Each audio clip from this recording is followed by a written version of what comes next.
Hal-hazırda Ağbaşlar kəndindəyik.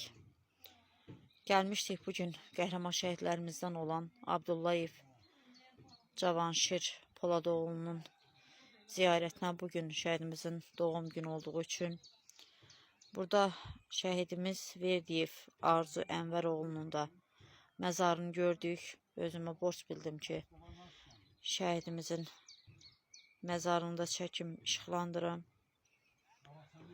Biz vətəndaşların hər zaman dediyim kimi, əziz izləyicilər, borcudur ki, şəhidlərimizin hər birinin ziyarətində olsun.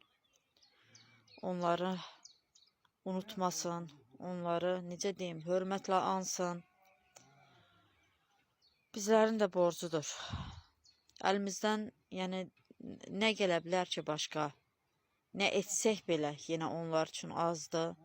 Çünki şəhidlər bizim üçün canlarından, qanlarından keçiblər, canlarını fəda eləyiblər. Bizdən ancaq onları ziyarət etmək, onların adını hər zaman hörmətlə anmaq, onları unutmamaq düşər. Allah ruhunu şad etsin qəhrəman qardaşımızın. Allah doğmalarına səbir versin. Ruhun şad olsun. Əziz şəhid, əziz qardaşım, məkanın cənnət olsun. Haqqını bizlərə halal eylə.